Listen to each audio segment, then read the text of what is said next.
Welcome back to Revenge Silent. Let's jump into today's story from New York. The scorching Manhattan summer sun beat down on the gray concrete slabs, creating a stifling atmosphere that felt almost suffocating as I struggled to push a heavy wheelchair.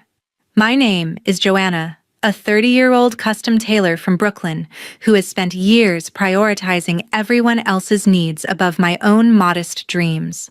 Today was supposed to be the most decisive morning of my life because I was heading to a high-stakes inheritance meeting that would determine my entire future. However, when I saw an elderly man named Edgar stranded in his wheelchair amidst the chaotic mud and dangerous open trenches of a massive construction site, I simply could not look away. Despite my frantic schedule and the importance of the legal battle awaiting me, my conscience refused to let me abandon a vulnerable soul in such a perilous situation. Edgar looked at me with genuine wonder, his voice trembling slightly as he questioned why a well-dressed young woman would risk ruining her professional attire just to assist a stranger. I admitted that while this meeting was critical, humanity outweighed any financial gain, which prompted a mysterious yet comforting smile to spread across his weathered face. "Are you also heading to the inheritance meeting at the Flynn law firm?" I asked in disbelief after he revealed our shared destination. "What a strange coincidence, so let us go together because I will not let you face those cold-hearted people alone." As we stood before the towering glass facade of the law office, a sudden sense of profound peace washed over me, anchored by the unshakable strength I felt emanating from this fragile old man. Before we dive into how this chance encounter turned my sister's world upside down, please support our channel by liking this video and subscribing right now. I also want to hear from you, so leave your name and city in the comments while typing the word present, because I love knowing where my global audience is listening from today. Only 2 days after the final handful of earth was poured over the grave of Dad, the peaceful atmosphere of our old family home was torn apart by naked greed. My sister Martha did not shed a single tear during the entire process, but instead spent every waking hour obsessively rummaging through cabinets to find the master list of our family's most valuable assets. While I was still trying to process the immense grief of losing my last remaining parent, Martha was already calculating the market value of the antique jewelry and the Manhattan penthouse. She approached me in the kitchen while slamming a thick stack of forged invoices onto the marble countertop with a cold and calculating look in her eyes. "Joanna, you need to sign these documents immediately because the funeral costs and our parents' outstanding medical debts have completely exhausted the estate's liquidity," Martha declared, with a voice that carried no warmth or sympathy. I stared at the papers in disbelief as I realized she was attempting to trick me into signing away my legal ownership of the only home I had ever known. A heated argument erupted when Martha began to insult me for wasting 6 years of my life as a struggling tailor instead of earning a real salary like she did at her hedge fund. She paced around the living room while claiming that my manual labor was worth nothing compared to the financial contributions she had supposedly made to the household over the years.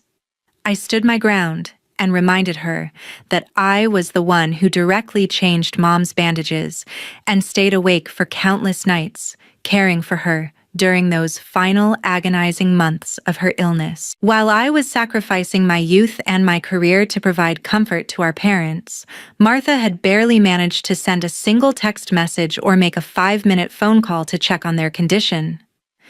"You were just a glorified maid who lived here for free while I was out in the real world building a legacy for this family." Martha spat at me with a level of venom that made my blood run cold. The situation escalated quickly when Martha grabbed my vintage sewing machine and began shoving my few belongings into tattered suitcases with a frantic and hateful energy. She dragged my things toward the door while screaming that I no longer had any right to occupy a single square inch of this expensive real estate now that our parents were gone.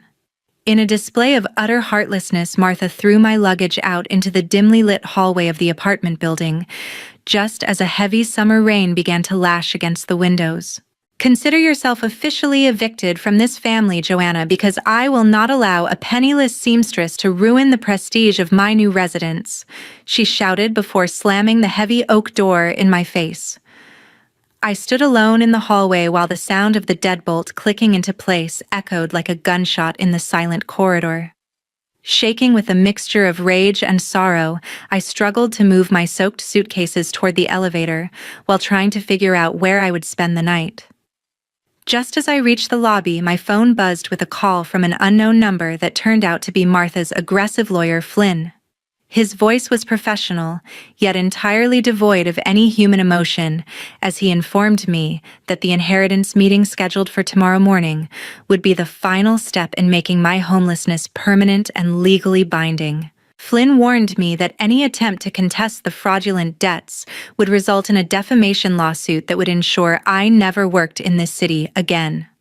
I realized then that my own sister had been planning this ambush for months, waiting for the exact moment our parents passed away to strike her final blow.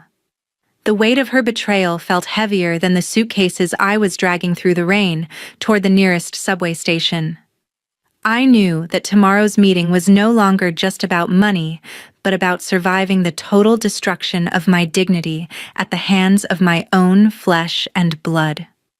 At exactly 7 o'clock in the morning, the sharp blare of my alarm clock echoed through the cramped space of my small tailor shop in Brooklyn, where I had been forced to sleep on a makeshift bed of fabric scraps. My back ached from the uneven surface of the floor, but the physical pain was nothing compared to the heavy knot of anxiety tightening in my chest as I prepared for the meeting. I spent the first hour carefully pressing my only formal navy blue dress with a heavy steam iron, desperately hoping that this small act of grooming would preserve my final shred of dignity before facing the wealthy and arrogant Martha. As the steam rose from the fabric, I realized that appearing professional was my only defense against the inevitable insults my sister would hurl at my low economic status. Just as I was finishing my preparations, my best friend Becca arrived at the shop carrying 2 cups of steaming hot coffee and a bag of fresh bagels to sustain me through the ordeal. "Joanna, you have spent your entire life being the backbone of this family, so please do not let that woman intimidate you into giving up what you rightfully deserve," Becca said while handing me the coffee with a supportive squeeze of my hand. Her presence provided a much-needed shield against the cold reality of my situation because I felt so isolated after being cast out of my childhood home. We sat amidst the rolls of silk and cotton while she listened to my fears about the fraudulent documents that Martha and Flynn had likely prepared to strip me of my heritage. Just as I felt a moment of peace, my phone buzzed on the cutting table with a notification that made my heart drop instantly. Martha had sent a vicious text message stating that, if I dared to show up at the prestigious Manhattan law firm looking like a pathetic unemployed failure, she would ensure that I was humiliated in front of every partner in the building. "Remember your place as a lowly seamstress, and do not embarrass my social standing with your presence today." The message read with a cruelty that felt like a physical blow to my stomach. Becca looked at the screen and shook her head in disgust while reminding me that Martha's wealth could never buy the kind of integrity I possessed. I quickly gathered my legal documents into a worn leather folder and hurried toward the subway station, but my luck took another turn for the worse when I discovered that the entire L train line was suspended due to a major power failure.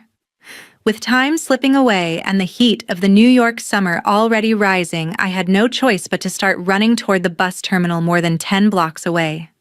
My sweat began to ruin my carefully ironed dress, while the humid air made my hair frizz and stick to my neck, creating the exact disheveled appearance Martha had mocked. My feet throbbed in my modest heels as I dodged frantic commuters and tourists on the bustling sidewalks of the city.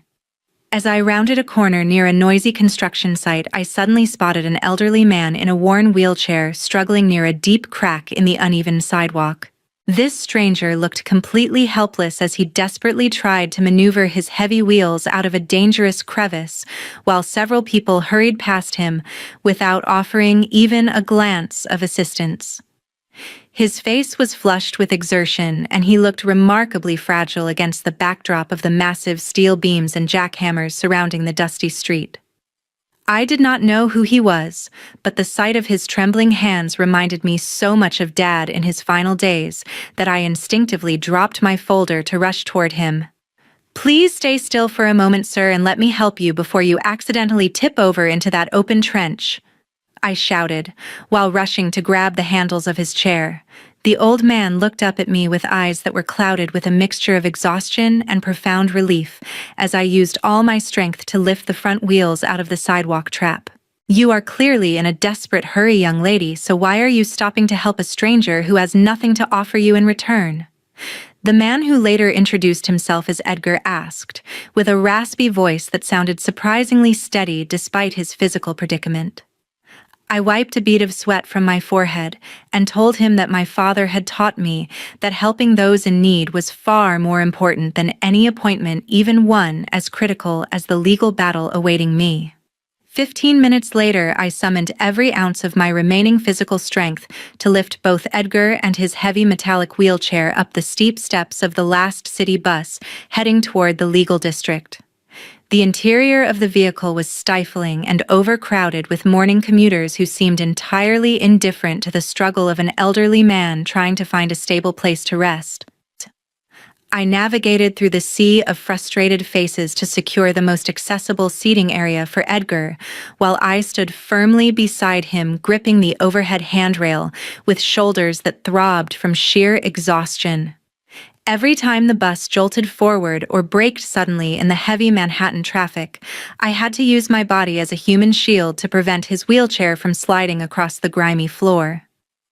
Edgar looked up at me with a soft expression of gratitude in his weary eyes as he realized I was prioritizing his safety over my own comfort.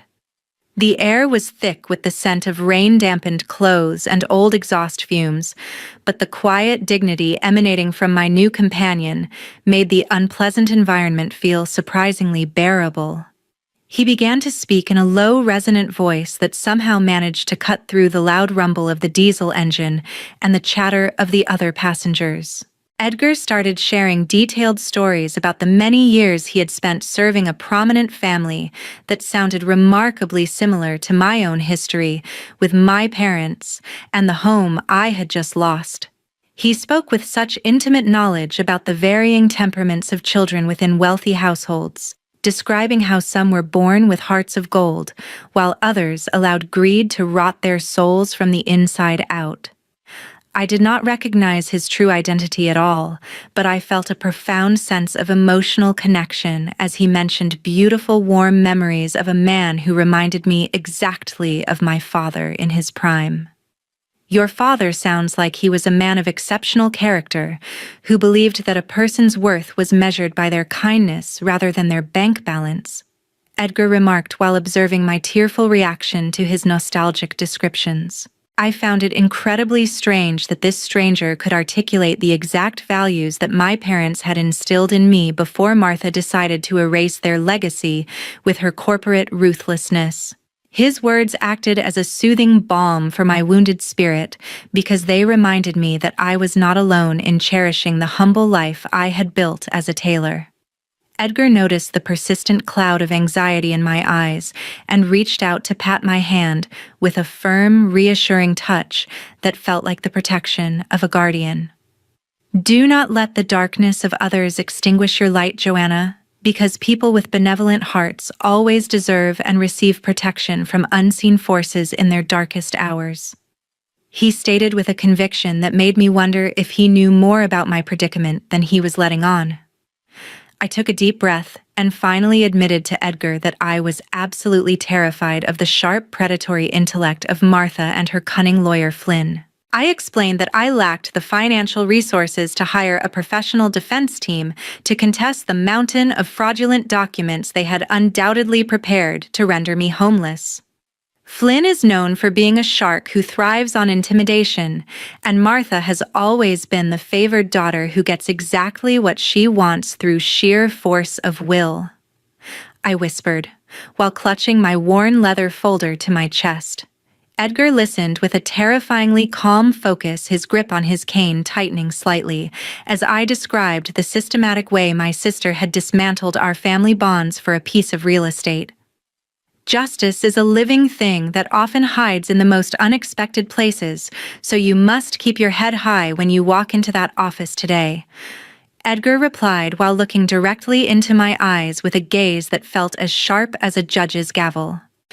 With only 15 minutes remaining before the meeting was scheduled to begin, Edgar and I entered the gleaming glass lobby of the towering skyscraper located in the heart of extravagant Manhattan. The polished marble floors reflected the bright overhead lights, while the sheer scale of the architecture seemed designed to make ordinary people feel insignificant and small.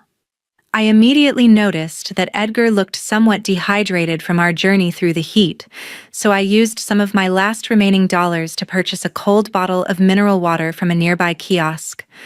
I knelt beside his wheelchair and used my only clean silk handkerchief to carefully wipe away the streaks of dried mud that had splattered onto his worn cotton sleeves during our struggle near the construction site. It was important to me that he felt respected even in this intimidating environment where luxury and power seemed to be the only currencies that mattered to anyone. Edgar watched my movements with a quiet, observant intensity, while a small smile of appreciation flickered across his weathered face as he took a refreshing sip of the water. The serene moment was shattered by the rhythmic, aggressive clicking of high heels against the hard stone floor as Martha appeared from the elevator bank, dressed in a $1,000 designer suit that screamed of Wall Street success. She moved with a practiced arrogance that forced other people to step out of her path, while a cloud of expensive cloying perfume announced her presence long before she actually reached us. When Martha's eyes finally landed on me, standing next to a man in a battered wheelchair, she let out a harsh, mocking laugh that echoed uncomfortably throughout the high-ceilinged lobby. "Joanna, I explicitly warned you not to embarrass me today, but here you are standing next to a disheveled old beggar as if you are trying to win an award for the most pathetic person in New York." Martha sneered while her eyes traveled over my sweat-stained dress with visible disgust. She looked at Edgar as if he were a stain on the pristine marble while her body language radiated a sense of superiority that made my stomach churn with a mixture of anger and deep-seated shame. Standing right beside Martha was Flynn, who kept checking his gold wristwatch with an expression of profound impatience and annoyance at being forced to share a public space with people he clearly considered inferior.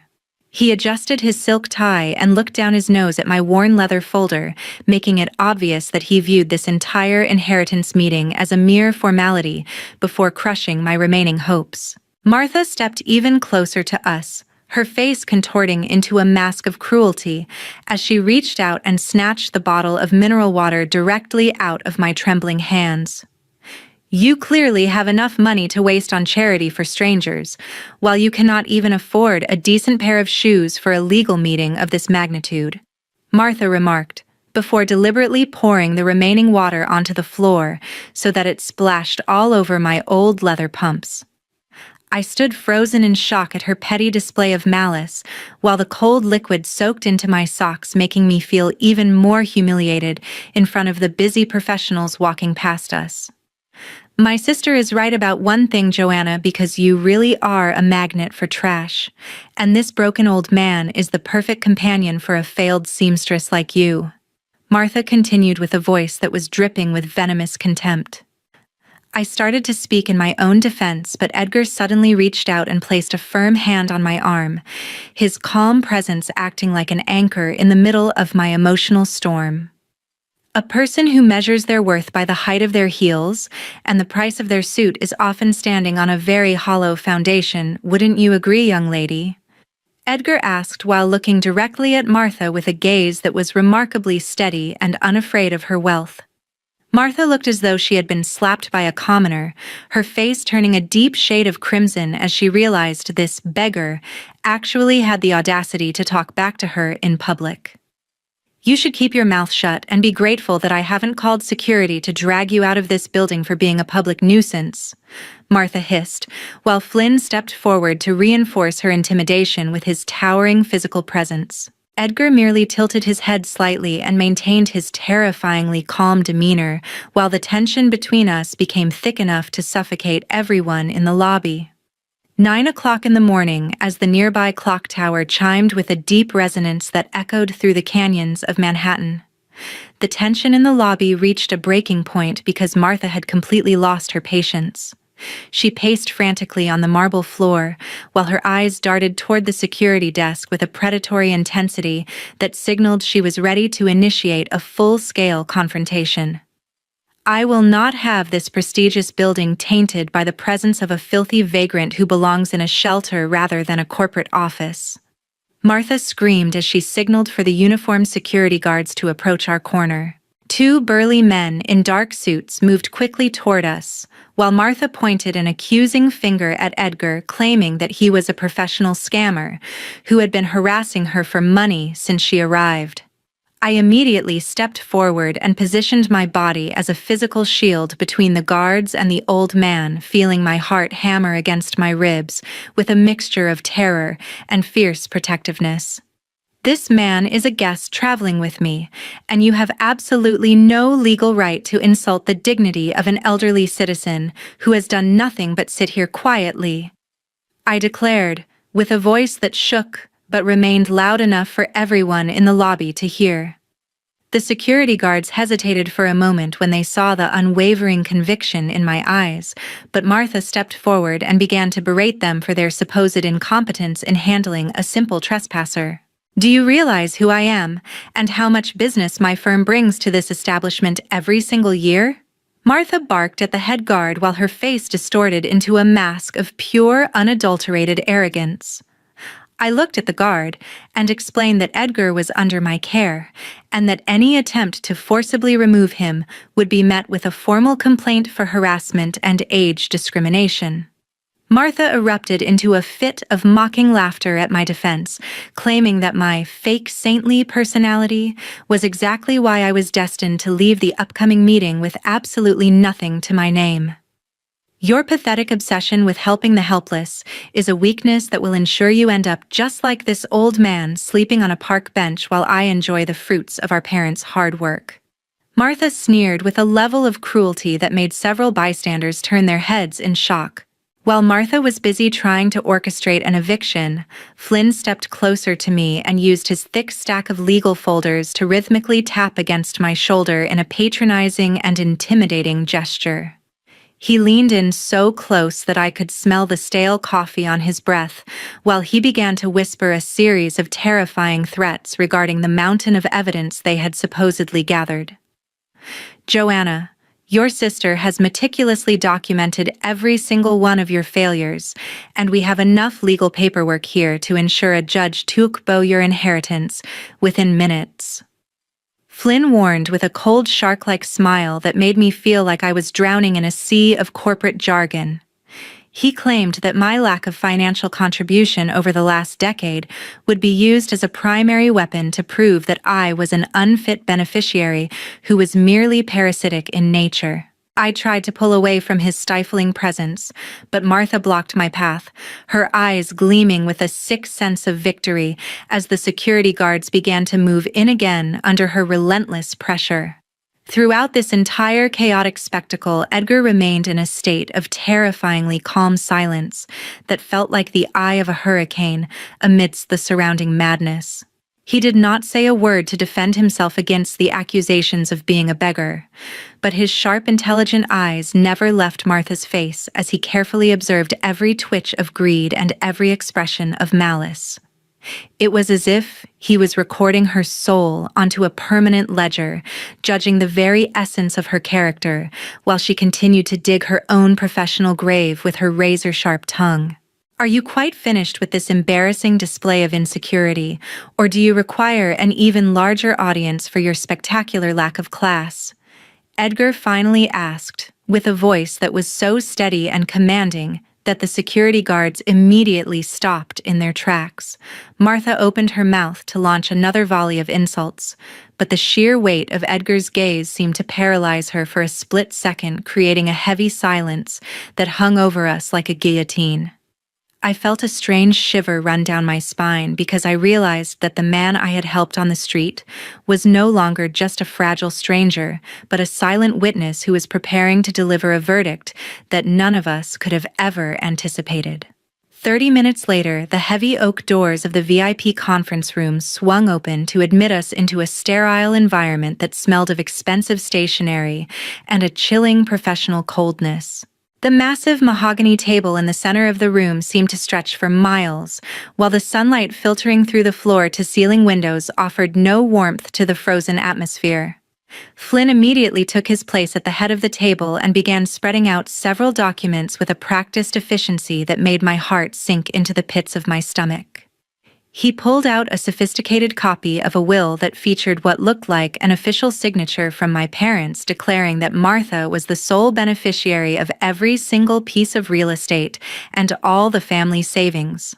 According to this fraudulent document, my years of sacrifice were worth absolutely nothing, and I was to be stripped of my legal rights to the penthouse and the family legacy. Martha leaned back in her leather chair with a triumphant smirk while she slid a separate piece of paper toward me, demanding that I sign a formal waiver of all my inheritance claims. In exchange for my silence and cooperation, she offered me a pitiful sum of $5,000 as a form of charity that felt more like a slap in the face than a gesture of kindness. "Sign the paper now, Joanna, and perhaps I will allow you to keep some of your old sewing supplies before the locks are changed on the apartment for good," Martha remarked with a voice that was dripping with arrogant satisfaction. Just as I reached for the pen with trembling fingers and felt the crushing weight of total defeat, Edgar suddenly raised his hand and demanded that everyone in the room stop their proceedings immediately. He reached into the inner pocket of his worn jacket and produced a gleaming high-level legal assistant badge that featured the official seal of the state's highest judicial oversight committee. The entire room fell into a stunned silence as Edgar opened his battered leather briefcase to reveal a pristine original copy of the true will that had been signed and sealed in total secrecy years ago. "I suggest you put that forged piece of trash away, Flynn, because I am the sole legal custodian of the only testament that carries the true intent of the deceased," Edgar announced with a voice that had transformed into a thunderous force of undeniable authority. Martha's face turned an ashen shade of gray as she stared at the badge and the documents, while the realization began to dawn on her that the man she had mocked was the one person my parents trusted more than their own flesh and blood. She looked like she had seen a ghost, while her hands began to shake so violently that she had to grip the edge of the mahogany table just to remain upright in her seat. The horror on Martha's face intensified when Edgar began to read a specific secret clause in the original will that addressed the exact behavior she had displayed over the past several years. He explained that my father had anticipated her greed and had included a morality provision stating that any heir who engaged in fraudulent activities or the mistreatment of family members would be automatically disqualified from receiving a single cent of the estate. "You were so blinded by your own perceived superiority that you forgot that our parents were master observers of human character," Martha, Edgar stated while looking directly into her panicked eyes. He revealed that he had been recording every single insult she had hurled at me in the lobby, and that her attempt to bribe me into silence with $5,000 was now documented proof of her corruption. Martha let out a strangled cry of desperation as she realized that her entire world was collapsing because of a man she had tried to have arrested only an hour ago. "This cannot be happening, because I was the successful one who was supposed to manage the family fortune while Joanna was just a miserable failure," she shrieked while her voice cracked under the immense pressure of her own undoing. Flynn tried to intervene with a weak legal objection, but Edgar silenced him with a single icy glance that reminded everyone in the room of his decades of experience in the highest echelons of the law. The fraudulent lawyer began to sweat through his expensive silk shirt as he realized that his professional license was now in jeopardy for participating in Martha's elaborate scheme to rob her own sister. Edgar continued to read the final instructions of my father, which named me as the primary executor and the rightful owner of the Manhattan penthouse and the entirety of the family's investment funds. I looked at the old man who had seemed so fragile on the street and realized that he was a giant who had spent his entire life protecting the integrity of the people he served. Martha continued to babble incoherent excuses while her lawyer began to pack his bags in a frantic attempt to distance himself from the disaster he had helped create. The air in the room finally began to feel breathable again as the truth settled into every corner of the office, marking the definitive end of Martha's reign of terror over my life. I realized then that my father's final gift was not just the money or the property, but the presence of a man who could ensure that justice was served with a level of precision that no amount of money could ever buy. 10 o'clock in the morning, the meeting concluded in a haunting silence as the filthy schemes of Martha were finally exposed to the unforgiving light of day. Based on the authentic original will and the irrefutable audio evidence of Martha's verbal abuse in the lobby, the legal transfer of the family home and all remaining assets to my name was finalized immediately. Martha collapsed onto the polished floor, her designer suit wrinkling as she sobbed uncontrollably while begging for a forgiveness she had never shown to anyone else. She promised to change her ways and offered to help me manage the estate, but I only looked down at her with a sense of profound disappointment that outweighed any lingering anger.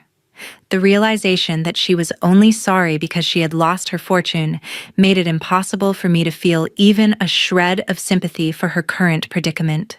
Martha continued to wail about the unfairness of the situation until Edgar sternly reminded her that her own cruelty was the sole architect of her spectacular downfall today. The consequences extended far beyond the loss of the inheritance, because Edgar turned his cold professional gaze toward Flynn and announced his intention to file a formal complaint with the State Bar Association. He detailed the evidence of Flynn's collusion in falsifying legal documents, which would effectively ensure that the lawyer's prestigious career went up in flames before the end of the week. Flynn's face went completely pale as he realized that no amount of corporate connections could save him from the wrath of a legendary legal figure like Mr. Edgar. I stood up and quietly asked Martha to leave the office, declaring that from this moment forward, we no longer shared any familial bond or legal connection. The sisterly love that should have existed between us had died a long time ago, buried under the weight of her insatiable greed and her contempt for the simple life I chose to lead. Martha attempted to grab my hand one last time, but I stepped back and watched as the security guards she had once called upon now escorted her out of the room in total disgrace. I turned to Edgar and expressed my deepest gratitude for his protection, realizing that the kindness I showed a stranger on the street had returned to save my life in the most unexpected way. We walked out of the towering glass building together, and I noticed that the Manhattan sky seemed remarkably clear and blue today, as if the atmosphere itself had been cleansed by the triumph of justice. I knew that my future would be dedicated to honoring the legacy of Mom and Dad by using my new resources to help those who had been overlooked by society. As I watched Edgar disappear into his sleek black sedan, I felt a sense of peace that I had not experienced since before my parents fell ill. The weight of the past was finally gone, replaced by the quiet confidence of a woman who had reclaimed her home and her dignity through nothing more than the power of her own integrity. This story serves as a powerful reminder that genuine kindness is never a waste of time, and those who intentionally trample on others to achieve success will always eventually face a bitter and lonely ending. Real wealth is not found in a bank account or a prestigious title, but in the strength of one's character and the willingness to help a fellow human being during their darkest hour of need. I want to sincerely thank each and every one of you for staying until the very end of my journey. Your support means the world to me. Please take a moment to share your own thoughts or personal experiences regarding betrayal and justice in the comments section below, as I truly value your unique perspectives on this story.